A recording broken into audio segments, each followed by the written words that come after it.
So welcome everybody to Patrick Henry College and to our fourth Newsmaker interview of this semester. We're happy to have you here. I'm Gene Veith. I'm the provost and an English professor here. The interviews are conducted by Dr. Marvin Olasky, who's the editor of World Magazine, which will be publishing the interviews. He's also on our faculty as a distinguished professor of journalism and public policy. We appreciate his contributions to our school. Today, we're really happy to have being interviewed Dr. Rosaria Butterfield. She lived in Purcellville for 11 years, so we're really happy to have her back. She earned her PhD in English at Syracuse University and was a professor in the English department, fellow English professor, and in the Department of Women's Studies, where she wrote some significant scholarship in the field that's very big in my area in the English department in queer theory. She became a Christian and has written a book that has gotten many people very excited, a very provocative work entitled The Secret Thoughts of an Unlikely Convert, sorry. My English grammar was mixed up there. Secret Thoughts of an Unlikely Convert. So please welcome Dr. Butterfield and Dr. Olasky.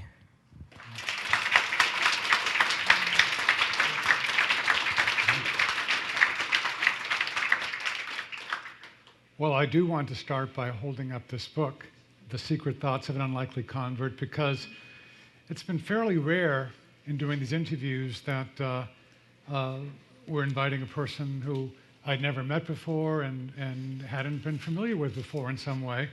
Saw this book, picked it up, and it wasn't the cover that actually did it. A lovely cover though it is, with leaves and so forth. I might have been more excited to read a book if it had a depiction of a motorcycle chase or something like that on the cover. But just started reading this, and this is a wonderful book. As you've seen in these interviews, I don't do this very often, but this is a book I definitely recommend reading. Extremely well written and very thoughtful. And let's ask about some of the things in this book, starting with the very first sentence in the acknowledgments. Quote, "When I was 28 years old, I boldly declared myself lesbian," end quote. Did you feel heroic in doing so? No, I did not feel heroic in doing so. I felt I was simply telling the truth. Okay. And tell us a little bit about that process to get you to that point at age 28 when you made that declaration. Well, I was in graduate school, and I had been highly influenced by peace activism and by a desire to stand with the disempowered.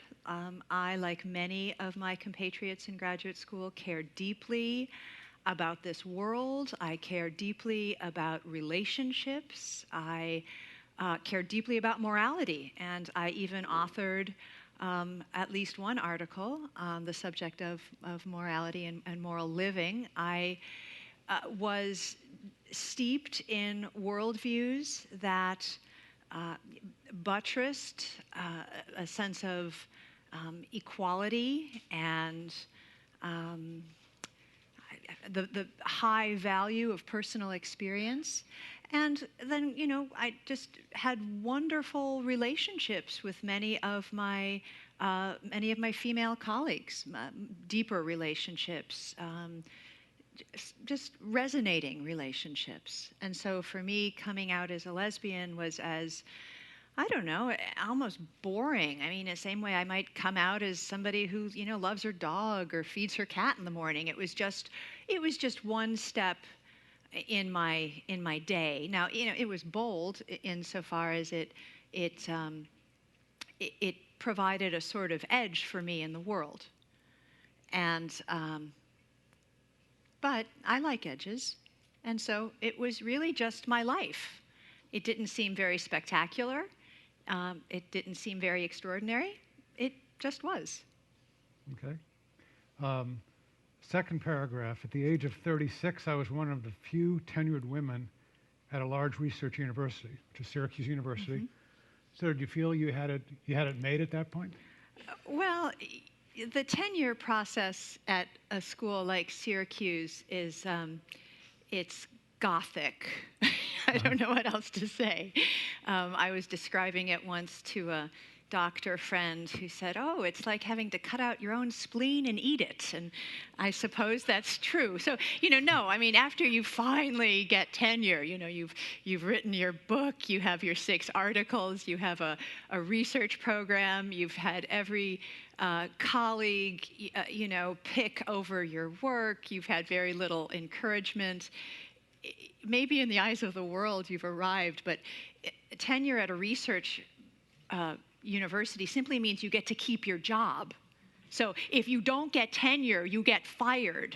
So it doesn't have quite the same, pizzazz it seems to have outside of the university. So it's not so much the sense of excitement about it, but the avoidance of some dire fate. Of death. Yes, that's right, which is a good thing to avoid in general. Okay. And then you wrote a critique of Promise Keepers. I did. Because of its gender politics and so forth. Tell us about that. Well, it was part of it.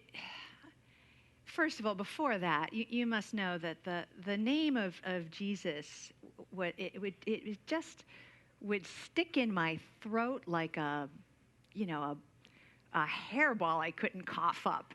It was not something that I felt warm and fuzzy about.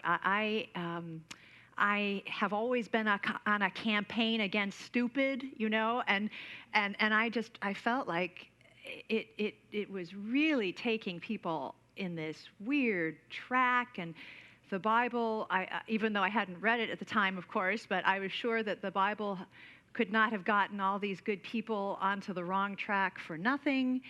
And so when the Promise Keepers came to the university and and I don't know what happened. Maybe the health club was closed that afternoon, or, my parking space was, busy, or, there was some, egregious violation to my personal rights. But I'm kidding. That was a joke. But I just had to write something. And so I wrote this article, and it was funny, because I'd been a writer, and like most university professors, I cared a lot about what I wrote, and 4 other people in the world would read them, and nobody cared basically. And then I wrote this article in the Syracuse Post, and I just was flooded with responses. And you write the responses tended to be of 2 kinds. You had a tray for fan mail and a tray for hate mail.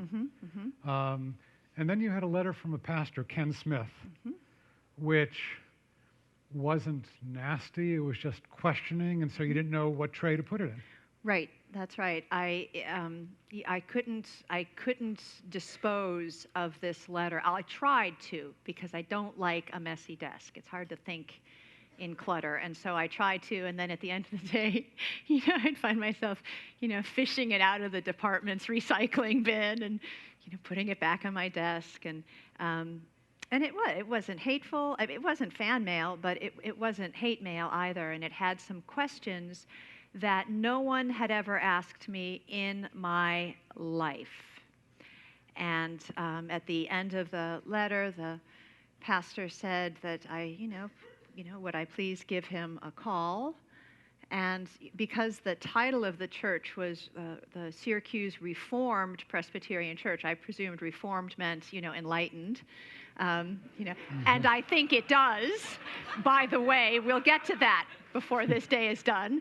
I thought about it, and then a colleague of mine, who is an anthropologist, we were both working on 2 parallel research projects on the rise of the religious right. And he's an anthropologist, so he got to do things like go to the Promise Keeper rally and interview people. And I'm the English professor, so I'm stuck home, reading or attempting to read this book called the Bible, which I'd never really bothered to read before. And this letter comes, and my colleague John said, "Well, Rosaria, let me spell this out. Good for your research. Call him back." So I did. So let me make sure I understand this. You're at a leading university in an English department. The theory, at least, is that all kinds of ideas are discussed and debated and so forth, but yet the questions he was asking you, and maybe you can give a couple of examples of those questions, were ones you had never encountered before? That is correct. What were the couple of the questions, do you recall? Absolutely. One had to do with the nature of the Bible as a library, not just a book. And if I had thought about the canonicity of the Bible and the fact that the Bible contained every genre that I use, that I teach from. And then there was another question. So that was more of a question that appealed to my sense of, no, I never really did think about that. Canonicity, it's both canonicity and genre are ideas that shape a text in the context of law, and not just laws about, stop signs out there and don't drive through them, but how do I read this book, the law of reading. And so I had never really thought about that. I also, he asked questions about, about my well-being, and they were genuine. As it turns out, he was a neighbor of mine, and he was inquiring and kind, and then he asked a question about, do I believe in God, and if so, what do I think he thinks of all of this? And some of those questions I had already thought we had dispensed with, but he had written in such a gracious way, and I was intrigued by it. Okay, and so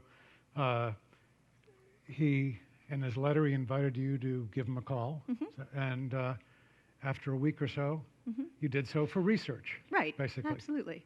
Okay, and you write that when he invited you to dinner, you went over to the house, their house, and there was no air conditioning.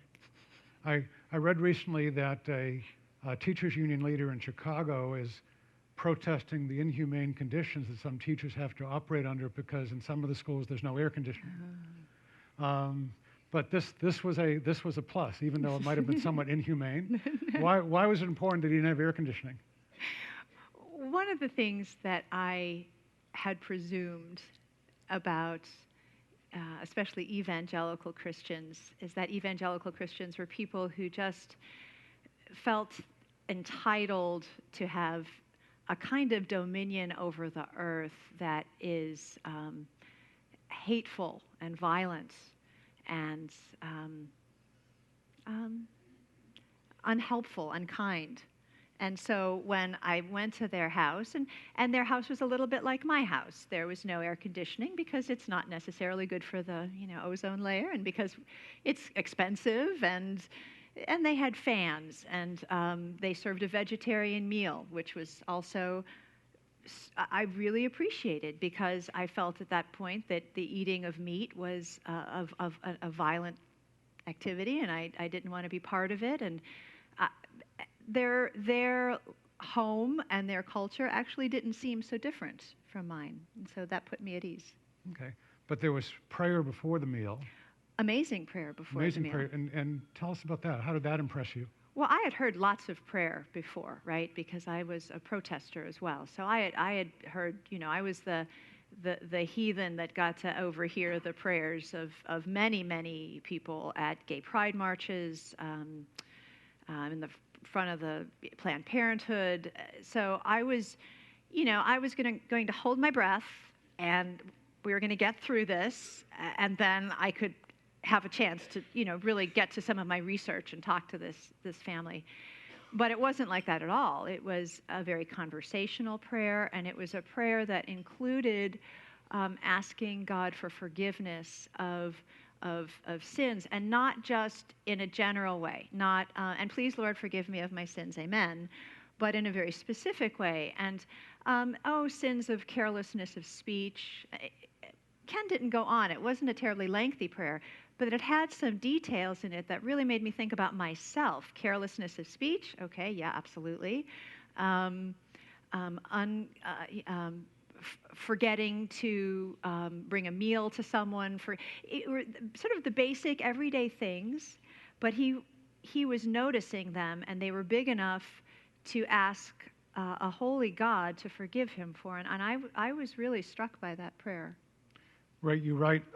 You're right. I had never heard anyone pray to God as if God cared, as if God listened, and as if God answered. Mm-hmm. So that was important. And then also important, and they neglected two of the things that I guess come mm-hmm. in the standard instructional booklet, mm-hmm. namely share the gospel mm-hmm. and invite a person to church. That's right. And they didn't do either of those things, no. And that was important that they did not do those things. Absolutely. I trusted them because they did not do those things. Your gay and lesbian friends, they don't know the power. Well, no one who is unconverted knows the power of the gospel, right? The gospel is not just a set of ideas or a set of words. It is a powerful path by which God calls out a people for himself and redeems us and heals us.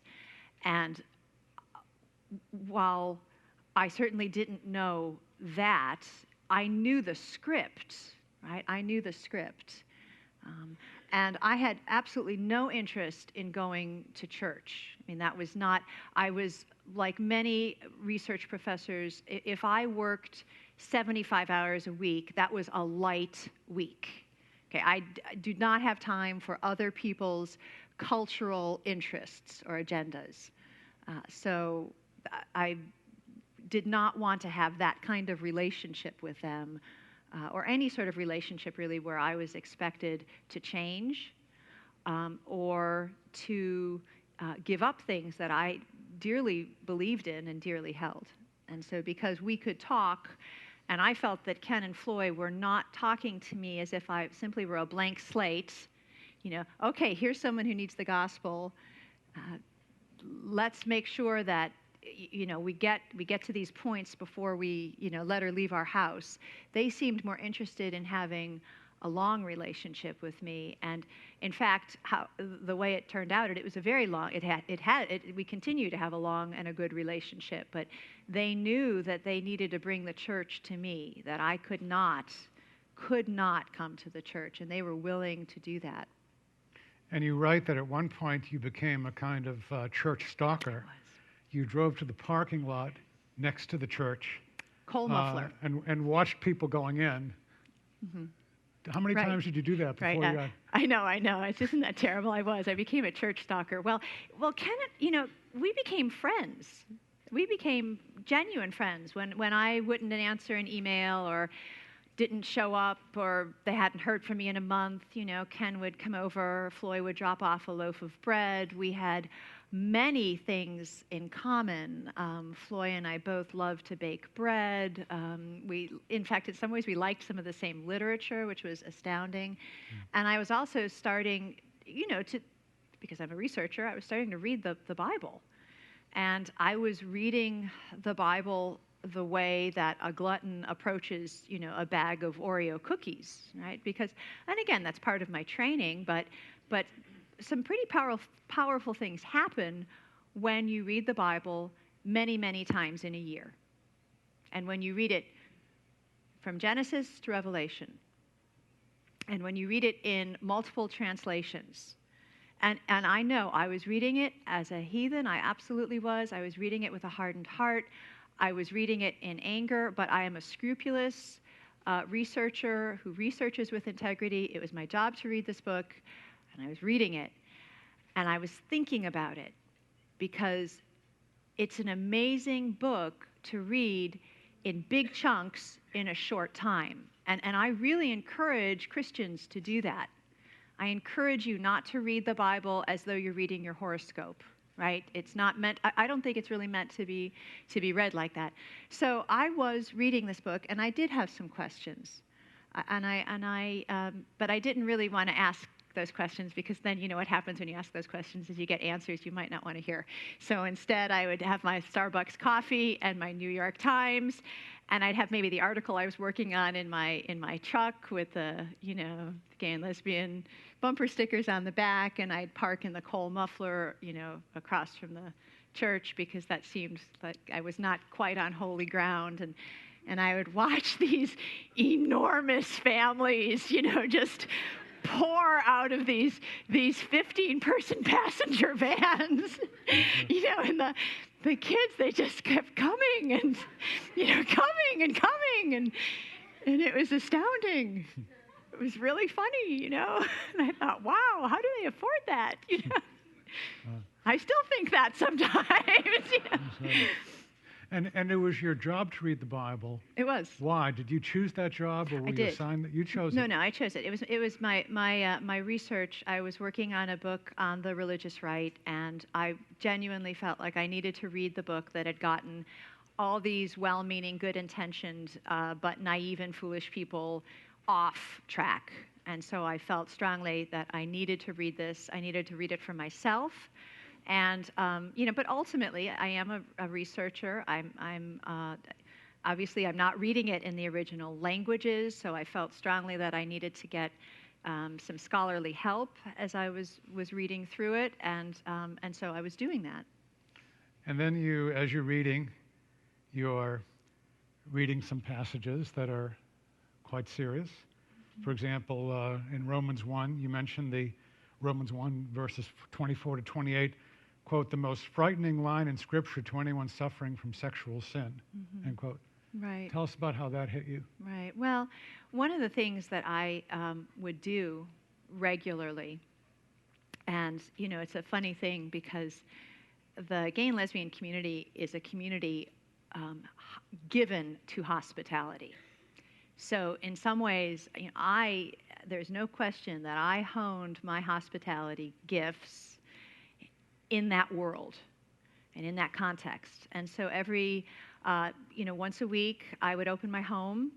My partner and I would open our homes, my home, that was the home in the University District, and we would have anybody in from the gay and lesbian community who wanted to talk about, whatever, because professors and pastors, right, you can really be off with your community because you only see them when they're trying to clean up. So anytime that you are somebody who genuinely wants to aid and abet the life of the people in your community, and you only see them when they're cleaned up, you're going to miss a mark. So once a week, home was opened, wine was poured, pasta was served, and people would just tell me what was going on. And so at one of those adventures, I was going back in the kitchen to get something, and my friend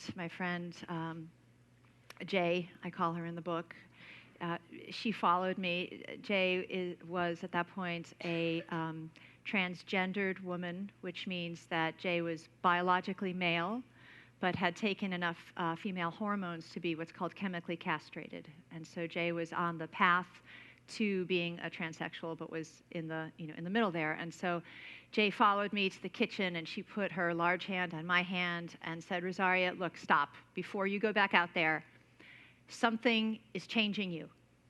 This Bible reading is changing you, and you need to tell me what is going on with you because I am worried. I am losing you.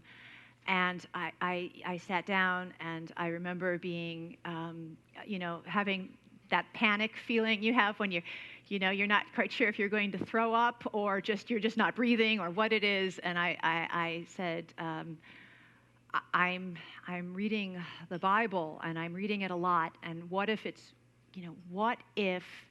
it's true? We are in big trouble if it's true. And Jay said to me, exhale deeply. At that point, I think she felt like she was going to throw up too, sat down in the chair and said, I know it's true. I was a Presbyterian minister for 15 years, and I prayed, and God did not heal me. But if you want, I will pray for you, and I have some books for you to read.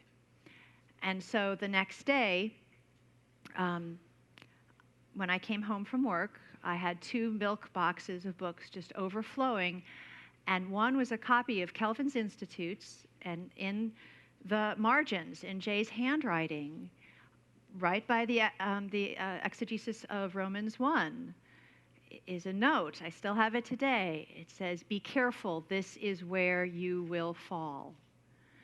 And Romans 1, of course, tells us that God will give some over to their lusts, right? And it made me think, and again, because like most research professors, obviously I had some bad habits and I had some good habits. One of my good habits that I learned back then was how to really think through a research project, right? Because, I'm talking to many students and many faculty here and homeschool moms, and you know that there's not time available to do all of your work. So to do your work, you have to just carve out that time like you're carving through stone. And so I had been a hard worker. I was a devoted reader. And it really struck me that lust was a very interesting word, and I needed to start thinking about it. And it had something to do with how I spent my time. And I think it does. I think, as a Christian, we need to think about the means of grace, those objective means that God gives us to be healed, to be changed, to be redeemed, to be faithful, not perfect, and then the means that the world gives us. And you almost want to think of this, as rushing waters, and which body of water are you standing in? And I thought about it because I was thinking about it. Do I want to be changed? No, not really. I like my life. I like my girlfriend. I like my house. Thank you very much. I even like my wonderful career. I don't want to be changed. What does that mean? I don't want to be changed. And what does it mean that I am intentionally standing in that rushing water of the world? I had my toe in that other world because of all that Bible reading. What happened if I put my foot in? What happened if I put my whole body in? That's a really scary thought. But lust and the various ways that we all are affected by that highway of the world that we stand in all the time, that suddenly became a palpable idea, something that had shape and form. And so as I was reading the Bible, I was also starting to read commentaries. And reading commentaries of my friend Jay, whose handwriting was in the margins, was like a flag on those icy ponds that you would see in Syracuse. Mm-hmm. It looks like ice, but if you walk on it, you're going to fall through. And it's going to happen now or later. And so that's how the Bible, the commentaries, and Jay's handwriting functioned for me. And so this is all swirling around in your head. You write that conversion put me in a complicated and comprehensive chaos. Comprehensive chaos. Now, this is going on for a couple of years. You're reading more, you're thinking mm-hmm. more, you're in this chaotic situation. Mm-hmm. And at a certain point, you move from the parking lot mm-hmm. actually into the church. I do. And what did the church at that point do to be hospitable to a person who was involved in this comprehensive chaos? And by extension, I suppose, what should biblically orthodox churches do right. when someone comes in who is in this comprehensive chaos? Right. What struck me, of course, now looking back on this, is that what this church had been doing was praying for me faithfully. Faithfully. This church was praying for me. Ken was sharing with this church our friendship and our relationship. And they were genuinely on their knees. And they were praying for me. And at first, it was hard for them to pray for me because, of course, these are now my friends. And then they shared with me that that it's easier to simply be disgusted by a person like me than pray for me, right? Because I came to church, but then I also brought friends to church. I brought Jay to church, and we are an a cappella psalm singing church, and Jay had probably one of the best bass voices there. So that's an issue, right? I mean, come on, it's okay. It is. It's an issue.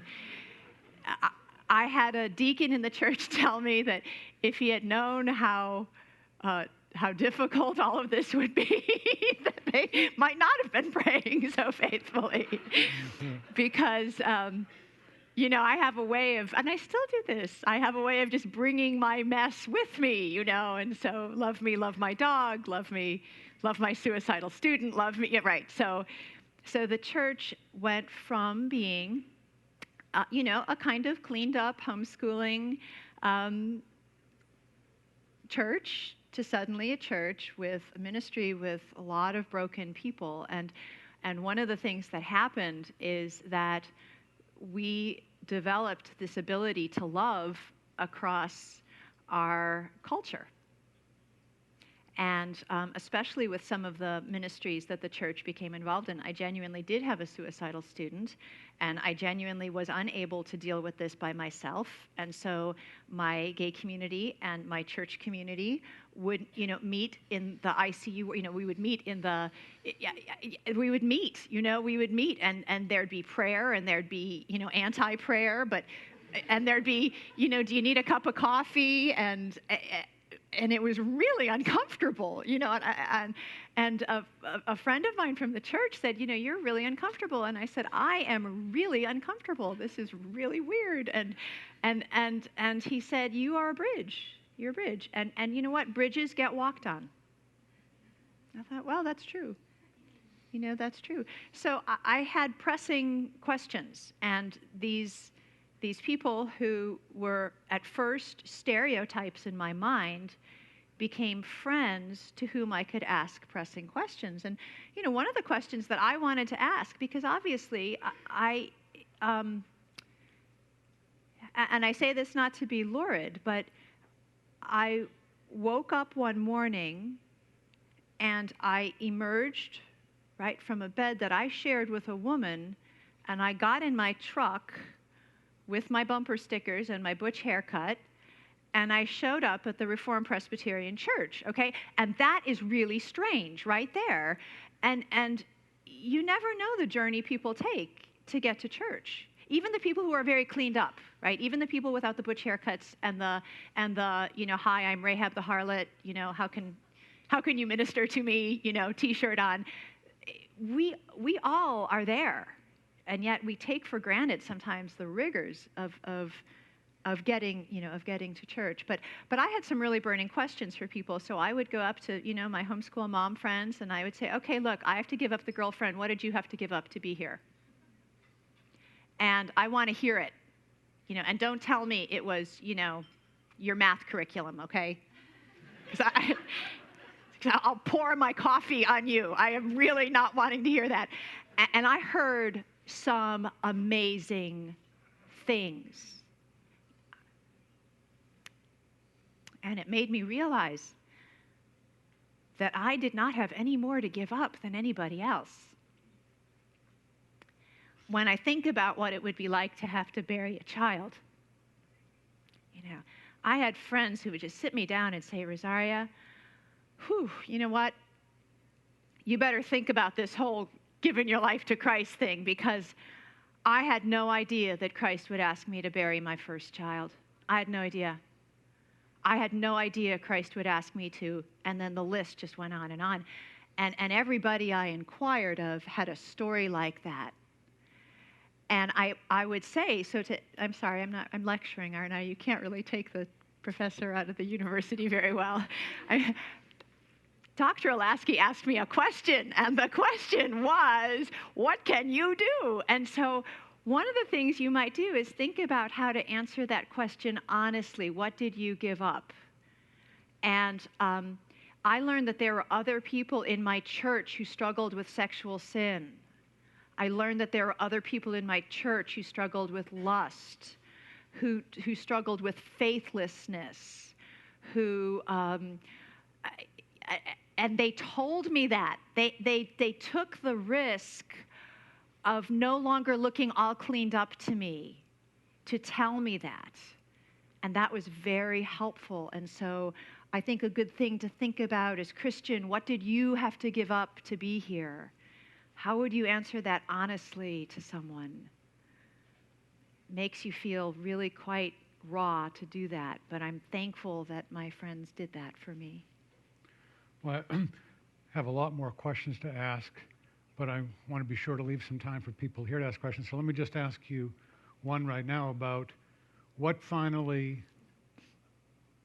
enabled you, helped you, encouraged you to make, in a sense, a public decision, both in terms of church and then in terms of your 1999 lecture opening up the fall semester at Syracuse, and going through all that. Right. It seems that my whole life is a life of sitting on the sidelines and not wanting to make public decisions, including the public decision to say yes to be here in front of all of you and whoever else is behind those cameras. So I struggle with that. I really do. I will tell you that for me, a Bible verse that was very powerful was John 7:17. He who wills to do God's will know concerning the doctrine.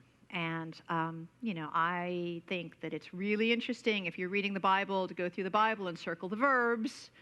Verbs are very important. I like verbs. The order of verbs, very important. The order there, really humiliating to me. Do, know. Okay. I was a research professor. My job was to think. People paid me to think. They paid me to know before I would engage in something called the doing. And I had spent a lot of time wanting to know why homosexuality was a sin. Why, God? Why? What's wrong with this? What is wrong with this sin? I did not want to do God's will and then trust that I would know concerning the doctrine. And so I stood there on that ledge until I just couldn't stand there any longer. And I trusted with about the integrity, of an eyebrow hair, right? I mean, this is not big trust. But I did. I trusted at that point that if I could maybe even pray that God would give me the willingness to do His will with a joyful heart, maybe that's where I needed to start. I don't know if you feel this way in your Bible reading, but sometimes, especially with the epistles, I'll get a verse and I'll think, I can only do the first phrase of this verse today, Lord, thank you very much. And that's okay. And so that's what I did. That's what the Lord called me to do at that moment, was to just focus on those first maybe 5 words. Will to do His will. And then the Lord graciously took me every step of the way after that. And it was not pretty. And I, don't try this at home. I don't know. Or do try this at home, but be mindful of the fact that when the Lord calls someone to obedience out of a life of sin, that's going to hurt a lot of people. It just is. A lot of people will be hurt by the obedience of one public sinner. A lot of people were hurt by my obedience. And in our flesh, we want to try to stop the hurt instead of trust that God will use that hurt in the redemption, the calling out of His people. But I'm grateful that when I had that stirring, that I was not in a church that minimized that. I never heard anybody say, God has a perfect plan for your life. No one said that to me. They didn't say that. They said, Rosaria, count the costs. This is going to be brutal. This is going to be bloody. When I said, look at all of these hurting people, nobody says, hey, serves them right. Boy, they are a bunch of sinners. The church rolled up, their sleeves and said, okay, how can we help? How can we get to know your friends? And I still am so grateful to be in the denomination that I'm in and in the churches that I'm in. I'm married now to a pastor because, as you can imagine, I need daily biblical counsel, right? That's obvious. I've made that clear. So Kent gets to do that for me and for others. And the Lord has always led me a very small step and then burn that bridge behind me. I'm in the audience. I see a friend of mine who is married to a dear friend of mine who's now taking care of my children, and he prayed for me before I could pray for myself because I was on one of those prayer lists. And so here I am. And my question now is, how can I serve you, Lord? And if it's time now to go to your questions, another good question is, how can I serve you? I don't want to leave here without knowing some of your prayer requests, and I mean that. Because prayer is one of those means of grace that sustains us and knits us together and purifies our motives. Well, there's a lot more. I have just filled with very thought-provoking quotations from the book. Oh. But at this point, we do want to go to your questions, and I may reserve a little bit of time at the end just to read some of these things from the book. But let's go to questions right now. Thank you very much for coming, Dr. Butterfield. I was just thinking about when you talked about what you'd have to give up to join the church. I think that kind of implies a question that's one of the raging debates over Christians and homosexuality. That is that it's a choice. And that was a choice that you could make to step away from something that a lot of people might have contended was an inherent part of who you were, your nature, your sexuality. It's tied to your being. So I was just wondering if you could share a little bit about your experience as somebody who filtered everything through that experience as a choice rather than a part of who you were, and what you'd say to people if you were ministering to them now, saying, look, this is something I had to step away from, even though it was a part of me for so long. Yeah, that's a good question. Very, very good question. The gay and lesbian community, very much like the church community, is pretty diverse on a whole lot of points. And so you will find people in the community who will say, I chose to be part of this community, or so there are people who would use a word like choice, and then there are people who would say, I was born this way. I remember at the age of 6 knowing that my feelings were not the same as everybody around me, and I hid those, and I buried them, and I've fought against this my whole life, and I don't believe God wants me to fight this. God made me this way, and I believe that this is how I should be, and I should live a life with integrity as a gay person or a lesbian person. And so a gay community would have a range. One of the things I've noticed in life, and especially a life of Bible engorgement, and I still gorge on the Bible, and I recommend it heartily to you in that way, is that you will see that the Bible is quite able to manage all of these questions with compassion and integrity and decency and hope and love. And one of the things we learn in the Bible pretty early on, Genesis 3, is that we're all born that way, whatever that way is. The problem is that way is different. And so then we get into this place in the world where we start pitting my personal experience against your personal experience, and we might arrive at Jane Austen's famous quip, that's for Jenny. Jane said, my sore throats hurt more than yours do.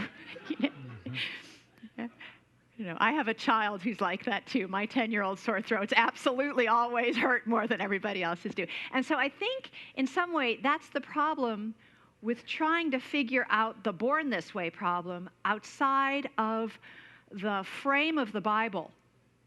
That if we are simply pitting my personal experience against your personal experience, then anything goes. But if we're all born this way, then we all have to give it up. Do we all have to give the same thing up? No. No. Do some people have to struggle more than others? Yes, absolutely. Absolutely. The blood of the martyrs. There should be nothing, Christians should not be squeamish about the fact that we're all born that way, whatever that may be. Does that answer your question? Okay.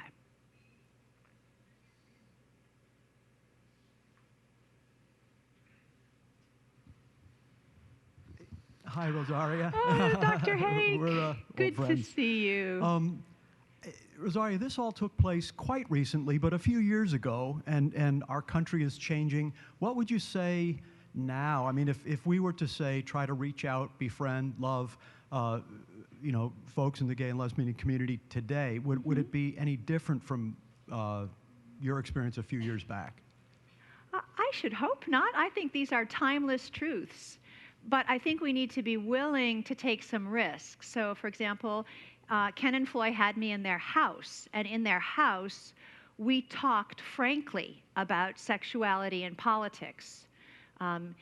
You have to think about whether those are conversations that might contaminate your world.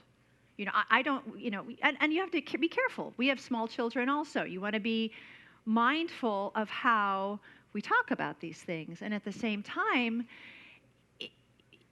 I don't know that we're really doing our children a great benefit if we claim that this thing called a Christian life is really easy. And I'm talking to a lot of college students here, and you may correct me if I'm wrong, but you are having struggles on some of these issues, not necessarily homosexuality, but life issues, world issues, about every nanosecond, right? And that's on a good day. That's when you are on top of this Christian world thing. So I don't think we've really been a great blessing to our children when we've sheltered them from, some of these things. And so I will tell you that my friends in Syracuse, they had me, into their homes, and their children nurtured me and taught me a lot about life. And I hadn't mentioned this, but the student that tried to commit suicide, she tried to do that by setting herself on fire, which is quite graphic. And she was recovering for a while at my pastor's home and then later at my home. And one of the children from my church sat down and talked to her about fire safety, which was, it was so wonderful because, one of the things we need to do is laugh. Is laugh. And so, bring it on. And as you're concerned about influence issues, work that out. But don't think that sin, the big sin, is the problem that other people are going to track in through our front door, because that's really not what's going to kill you. You're not going to have to pick. That's my cell phone. I'm really sorry. Rosario, Yes. I haven't read the book yet, but in just some of the excerpts, you allude to a supernatural chaos and implying the work of the Holy Spirit in the midst of this process. Can you talk about what that looked like for you? It looked, terrible. I lost my job. And I should say I was never fired from Syracuse. I did not lose my job in that way. So what I did was I gained a new job without a paycheck, and so the Lord pulled me in that direction. But I did have to give up many things. I think every homeschool mom should have a housekeeper and a secretary, don't you think so? So I worry, I wonder, why did I have that then and not now? This would have been nice. Yes, it was very powerful. And for me, the crux, this was a crucible moment. When we talk about the comfort of the Holy Spirit, before something is comforting, something that has been an anathema to you, when suddenly it is in your life, it feels horrible, right? Like just pull the first layer of skin off and then pour some salt, just horrible. So I was completely out of sorts. But what really ministered to me was this idea of the Bible as an inspired text, and as not just a text, a book with good ideas, or a book with good moral values, or a set of standards, but an inspired text, and I could read it and be and somehow sit at the feet of Jesus and Paul and Moses, and I was not alone in this Christian journey, this inspired text that the Lord himself said on the cross, "It is finished." I had nowhere else to go, and I didn't have to find any other book to help me make sense of that. It was all here, and it fit together like a puzzle that I didn't quite understand yet. And it was clear and frighteningly clear at the same time. So what really spoke to my heart in the comfort of that was the notion of the Bible as an inspired text, not just one book among many. And maybe that really spoke to me because, books are my best friend. I mean, maybe that's a very, sort of the woman who reads too much problem, but we are people of the Word, yes? And the Word is sufficient, and that sufficiency in the, if you look it up in the OED, my favorite dictionary, it is, sufficiency doesn't mean just okay or just enough. It's, abundant. It is overflowing with what we need. So the fact that I was in good company, suffering is made meaningful in good company. And so, Christian, are you good company for the suffering? Right? Suffering, compassion, they come from the same root.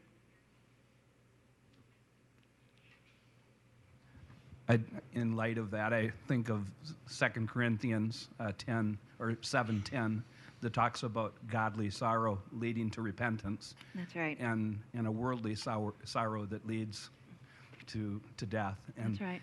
And if you name the top 1, 2, 3 things that we as the body of Christ could be as an effective bridge as you are today back again to the homosexual community, what would you just really, in a simplistic way, say you would have the church do as you have been able to do and are, I assume, attempting to do today? Attempting. Yeah.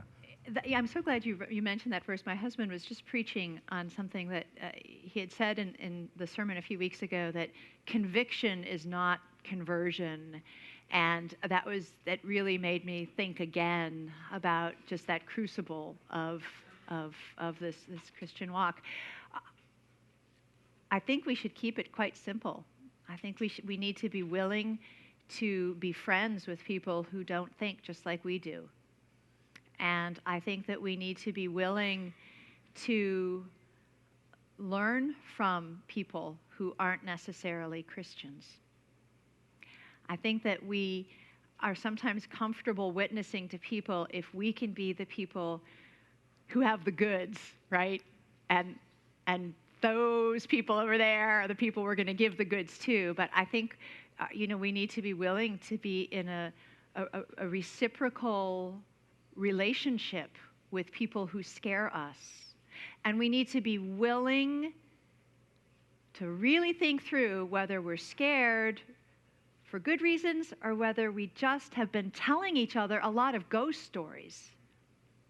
I do get, and especially more recently than in the past, a number of emails and questions from people, especially around the holidays. I don't want my lesbian sister coming home for the holidays. What will my children think? Make sure that your boundaries are the boundaries that God will have you draw with people, and be willing to witness in a way that allows you to take some risks too. That's what friendship is about, right? And maybe our churches, maybe we should rehearse this in our churches. You know, if you feel like, I don't know, I'm not ready to take this show on the road, you know, a good thing to think about, and even in your church culture is, you know, a good community shares both its resources and its needs. But we are so cleaned up, we just want to share our resources. We don't really want to say, please pray for me in my lust, or, you know, please pray for me in my bitterness. I've never forgiven so-and-so. I'm struggling with covetousness. You know, do we really share honestly with one another? So we might want to begin by sharing, really thinking about how we might share both our resources and our needs. And then we might want to think about, are we afraid to have gay and lesbian friends because they will do what? What are they going to do? What's going to happen? You know, tell me about it. Bring it on. You know, let's think it out. You might have to talk to your children. Good, that's good. Your children will be better off if you will talk to them about hard things, right? Because there are a lot of people here who are struggling with hard things. And we would like to know that it's safe to say, I am struggling with hard things. I look all cleaned up. Don't buy it. Does that answer your question? Hi. How do you think that Christians in the public square, politicians and other Christian spokesmen, do when addressing the issues of homosexuality and politics and so on? Do you feel they do a pretty good job? Could they improve in some areas? What's your assessment? Well, I'm not good with general questions. So if you have a specific question in mind, you can feel free to recast it. I mean, I will suggest that the real encounter is not going to happen, I believe, in the public square. And I'm, you know, I think probably like many people here, I'm concerned at the way it does seem like this conversation has, you know, it's often running, and we seem to have no real control over it anymore. We seem, as Christians, hard-hearted, outdated, outmoded. If we speak out against gay marriage, we're bigots. You know, and I think part of why is that we've lost the relevance war, right? I think we have, and we need to go back to regaining a sense of Christian relevance, and we will do that by being good neighbors, by being good friends, by engaging with people in the private sector of things. But I can't answer the general question because I don't know. Sure. I didn't have any particular example in Okay. mind. I think that you actually answered it pretty Okay. well. Thanks. Thank you.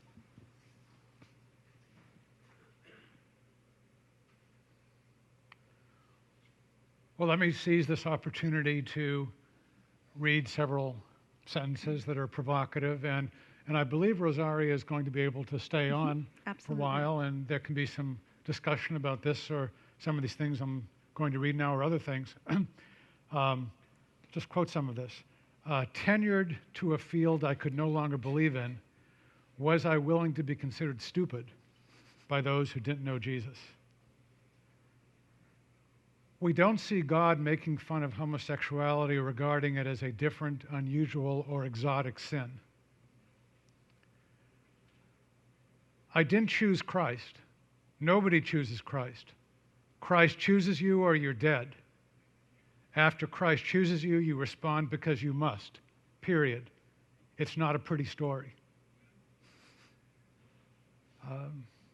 I know I told my audience why over 50% of Christian marriages end in divorce, because Christians act as though marriage redeems sin. Marriage does not redeem sin. Only Jesus himself can do that. The audience seemed a little shocked to hear this. And then you say about your husband, Ken, who you married in 2001, just quoting from Jane Austen, reader, I married him. So, any last question now? I hear one over here. Hi, thank you so much for coming and speaking with us Absolutely. today. I actually do have a specific question Okay. concerning that. Yeah. You know, there seems to be two approaches in my experience with dealing with those within the LGBT community.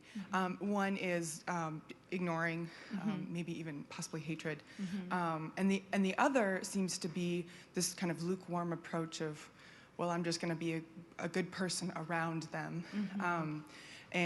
I've had the opportunity to coach and be friends with many in this community, and I'm not always sure when is the time to be bold.